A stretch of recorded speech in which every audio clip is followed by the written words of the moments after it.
Mom? Everyone here? Yeah. Okay. Okay, you want to, yeah, okay. All right. Hello, my name is Josh Brady, and my topic is Taekwondo, the remedy to society's disrespect. Taekwondo was created by General Choi Han-hee. Choi grew up in a broken family during the Japanese occupation in Korea. His father was a gambler and drunk, but his mother saved enough money for his education in Japan. Choi followed in his father's steps and gambled all the money away. The event made Choi furious. He knocked out the person he lost to and took his money back. Choi realized his mistake and fled to Japan. During his stay, Choi learned karate and used it to defend his fellow Koreans. Choi was forced to enter the Japanese army during World War II. The end of the war ended the Japanese occupation of Korea. The Cold War brought on an era of division in Korea, creating Kwans, the Taekwondo pioneers' gyms. Choi used the Kwans to unite Korea under one martial art. He created a lie to portray the art as thousands of years old. Choi chose military leaders to become his instructors. The art was founded on 5 tenets: loyalty to the king, filial love towards one's parents, fidelity in friendship, bravery in battle, and no unnecessary violence. Choi battled for the name Taekwondo. He gathered the government officials and used bribes and threats to convince the Korean president that the name was Taekwondo. This corrupted government began Taekwondo's dark age of sabotage, spy networks, and assassinations. The government combined the Korean CIA and the Korean Taekwondo Association. The new force abused the masters and forced them to do assassinations, abductions, and tortures. Choi called these acts abominations and atrocities. The cleanse of Taekwondo occurred many years in the future. Choi was never able to see it happen due to his death in June 2002. Uncorrupt pioneers were returned to places of authority and stopped the corruption, cheating, and illegal use of Taekwondo. Chang Kun Choi stood out as the pioneer with the most influence. CK Choi symbolized all that was good in Taekwondo by empowering his students. He taught his students the importance of respect and discipline. To respect is to consider something or someone worthy of high regard. This definition does not serve the necessary purpose for this argument. Respect is a modulation of gratitude. It is gratitude for students, instructors, and self. Respect is born from discipline. Discipline is an exercise of the will over what is convenient or satisfying. Gratitude is not born from convenience, but work. Respect in society has seriously declined. Respect is not a value anymore. The new generation of millennials and Generation Z do not show respect to their peers or elders. They are ungrateful because of improvements society has made and do not appreciate those who made them. Child and parent relations are at risk. Many parents no longer teach their children the value of respect. Respectful fear is not cultivated during their childhood because parents neglect and pamper their children. Children and teenagers yell at their parents because their behavior is left unchecked. A rebellious spirit is born from dissatisfaction and always wanting more. Parents are examples for their children, and they learn from their actions. This lack of respect affects all age groups, especially peers. Stories circulate around social media of disrespectful people. A high school girl was walking to a sleepover and was jumped by her friends who beat her, recording the entire thing. The friends were caught and charged, but the girl was left with a concussion and vision and hearing loss. In another case, 2 fathers were watching their children play hockey when one father approached the other and said his son was playing too aggressively.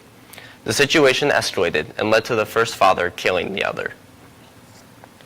These occurrences are not new, and we have seen this trend for years. A study was done to determine what the American people thought about respect in modern society. Nearly 8 out of 10 people said respect had been shown less, and 60% said the issue is getting worse. In a similar interview, 56% said they are bothered by rude language. 58% said they encounter reckless drivers. 60% said selfish behavior is increasing. 77% said they saw store clerks ignoring customers. 62% said they are bothered by rude behavior. 88% said they encounter rude people. and 79% said lack of respect is a prominent issue. A psychoanalysis was done on 28 studies to see the positive output of Taekwondo. In characteristics of sociality, character, etiquette, and school life adjustment, Taekwondo scored an all-encompassing positive ranking. Improving mental discipline and emotional balance are Taekwondo's main objectives. Taekwondo can improve respect and discipline, especially in a world that is unhappy with their current treatment, based on the prior statistics. Instructor Michael Muleta said, quote, "In a society which is morally decaying at a rapid rate, the value of respect is being less and less emphasized in the way we speak to each other and act towards each other." The practice of Taekwondo supplies and fortifies a foundation for respect and discipline.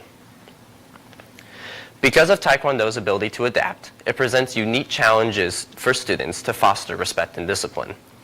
First, the ability to maintain morals under pressure. The use of bowing in class and sparring emphasize this trait. Second, how students conduct their character in conflict. Sparring prepares students for real-world possibilities and ensures respect for other people. Third, students are taught that humans share vulnerability and mortality due to sin. All training scenarios point to the fact of shared vulnerability and mortality.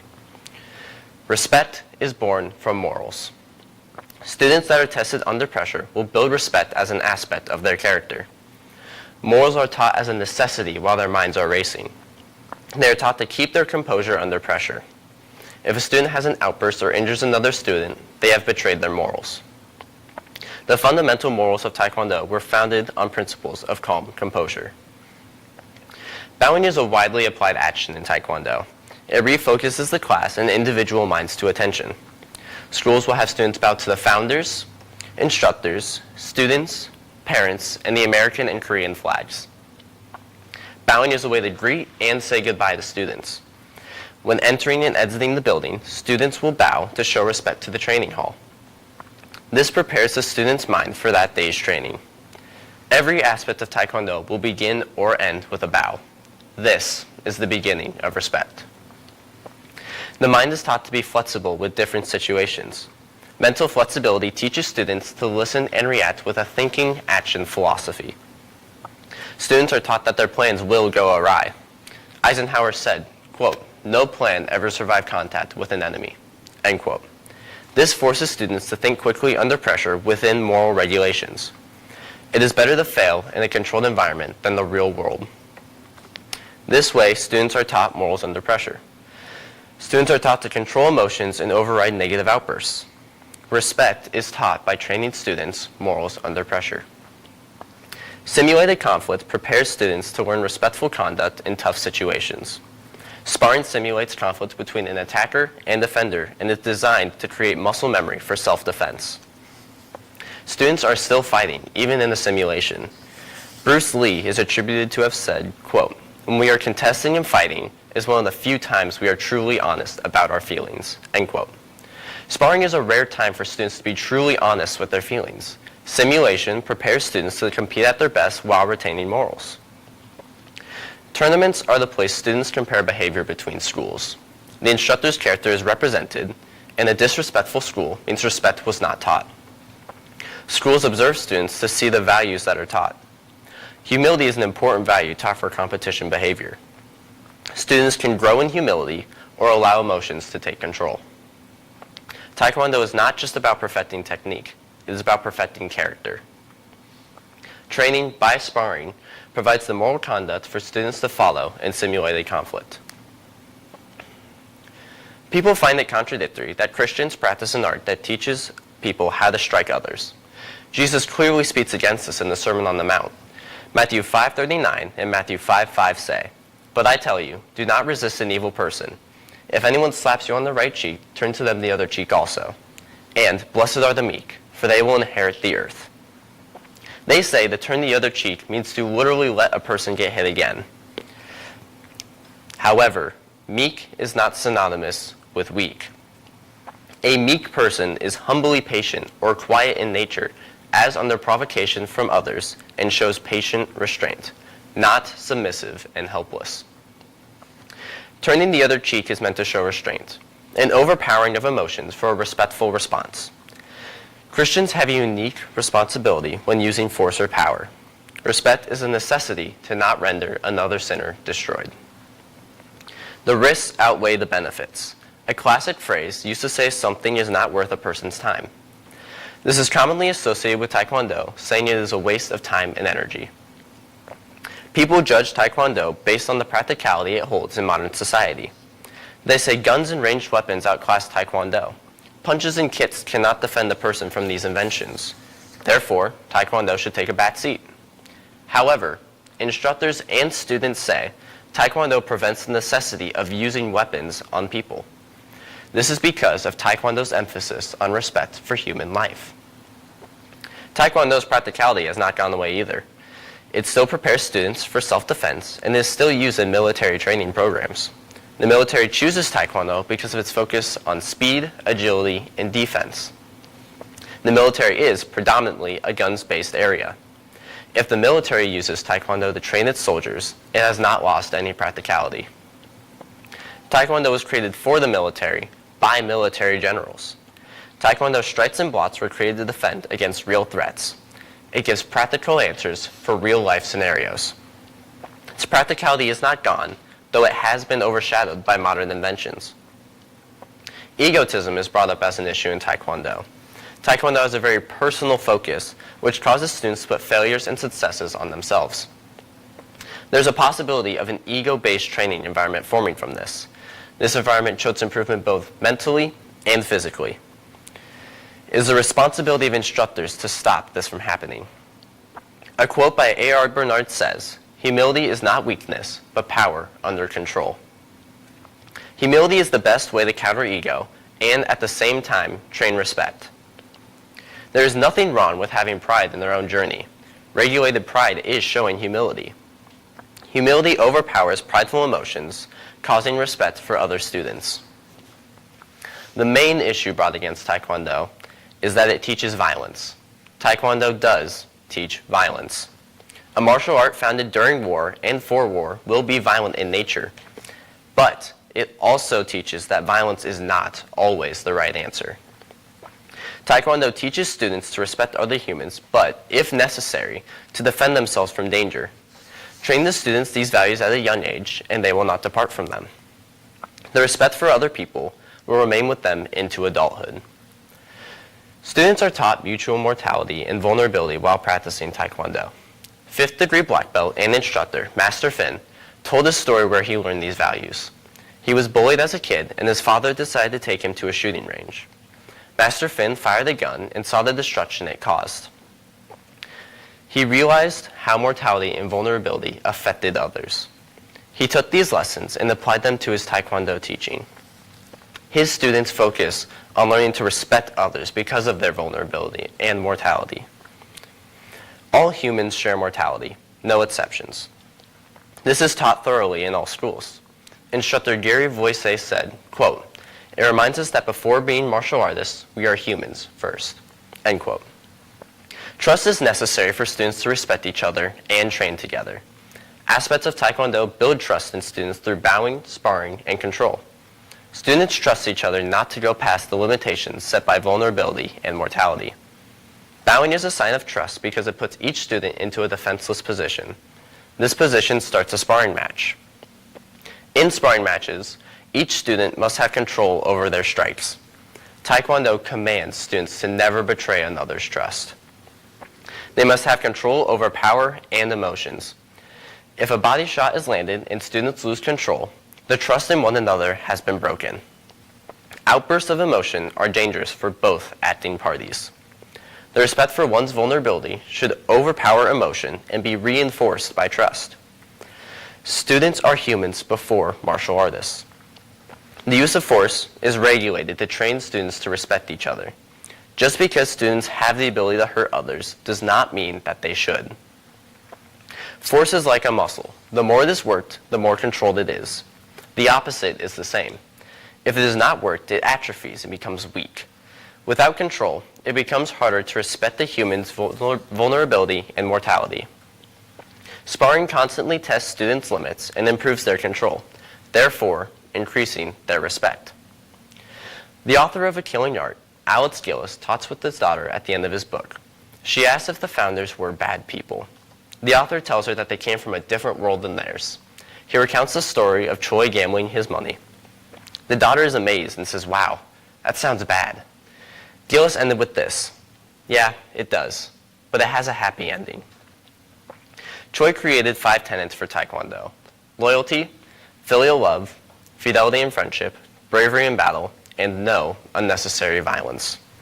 C.K. Choi lived out these values as an instructor. His morals never left under pressure, even when approached by gangsters. He struck second, ending confrontations swiftly without severely injuring the other person.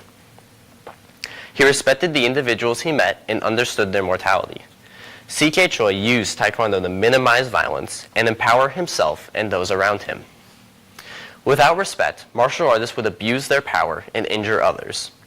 In taking the Taekwondo oath, students swear to observe the tenets of Taekwondo, respect all instructors and seniors, never misuse Taekwondo, be a champion of freedom and justice, and strive to build a more peaceful world. Taekwondo provides an excellent foundation of respect and discipline in all students, not only in the training hall, but in every situation in daily life. Thank you.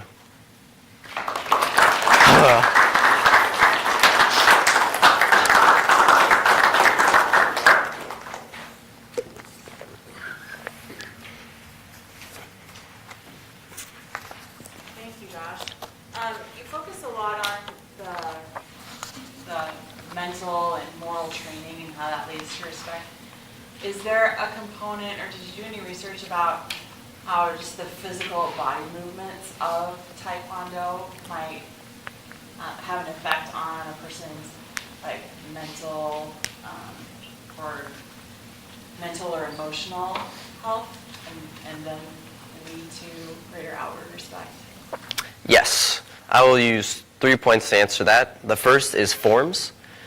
Forms emphasize breathing, pace, and patience. This can help calm racing emotions and kind of sets you in a mindset to do better. Breaking is the second one. In breaking a board, you have a mental block made by fear. You are taught to then power through that fear and kind of destroy that mental block. It increases confidence and would therefore kind of help it with respect and all that. Stretching, the movements, and the normal techniques that we practice. This keeps your body well maintained, which then keeps your emotional, your mental, and your physiological kind of body in check. Josh, does Taekwondo affect people differently if they started as an adult versus if they started as a child? Is there different results from that? As children soak up a lot more than adults do. They learn this when they're children. That's when they learn their values, how they act. I would say, yes, it does affect children more, but that doesn't mean adults can't learn from it. Does it encourage respect as far as like correcting it or preventing it? Like if Preventing what? respect. So like if someone's disrespect, does it have a effect of correcting that, or is there more on the side of, if you're doing Taekwondo, of preventing being disrespectful in the first place? Like corrective, preventative? I would say does both very well. It prevents it because if you ever get out of line, you will be corrected.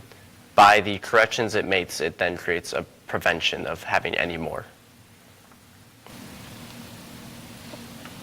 Josh, in what ways should Taekwondo be implemented in society? There was a study I did in my paper where Taekwondo replaced 3 days of PE in a California school, and the group that did Taekwondo had improved in all school aspects. Their inhibitory control increased as well, their work ethic and like confidence, leadership abilities all increased. So you could obviously implement it into schools or make it an elective and extra-school curricular, having clubs, things like that would be excellent. Josh, how does Taekwondo compare to other martial arts?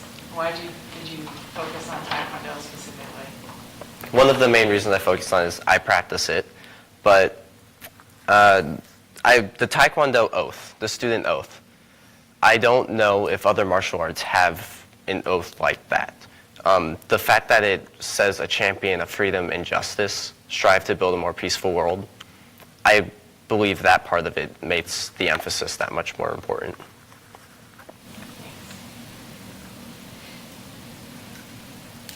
Great. Does anyone else have questions for Josh?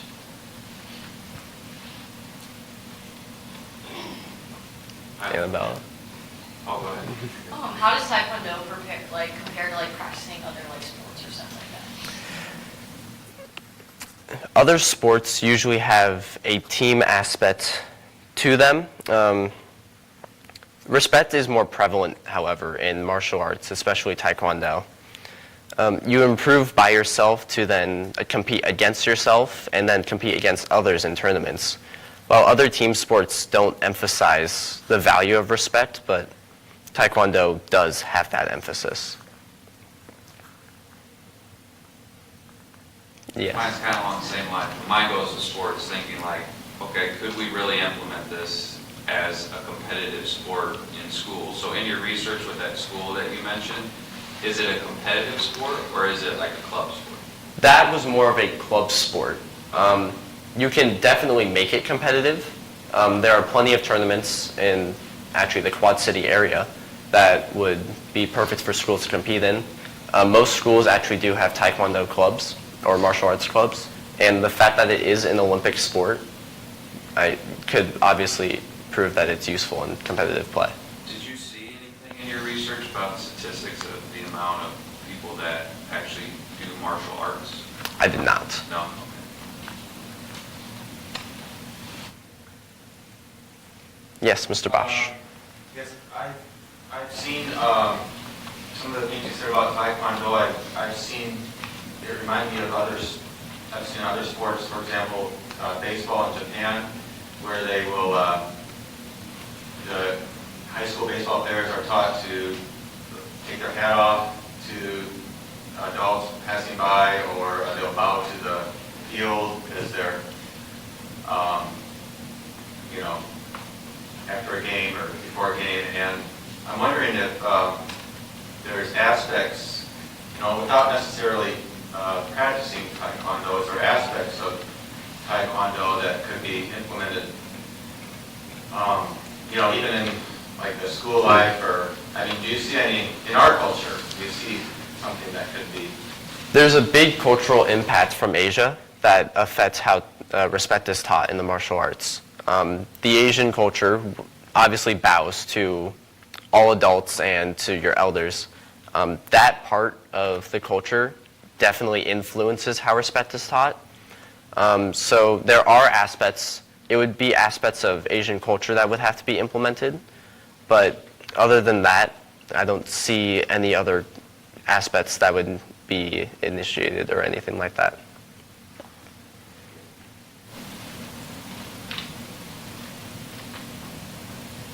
Josh, I've seen you through a lot of this, and so I kind of know the answer to this. But can you describe how Taekwondo has been implemented in other places other than schools, like correctional facilities?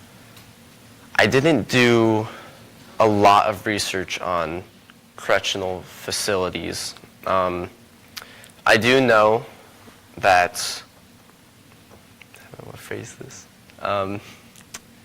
There are places that'll bring instructors into certain areas to have them teach not necessarily the strikes, but the more philosophical side of Taekwondo, to then start that respect, and then further on they'll train in the strikes. I do know that happens.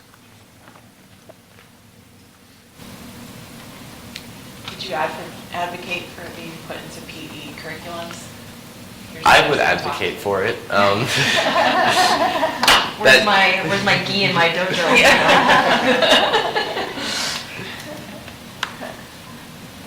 Other questions for Josh?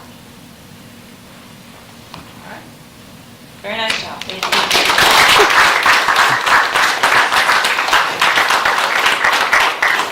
I'll take this thing off. We will take a 5-minute break and come back for Emily McClure.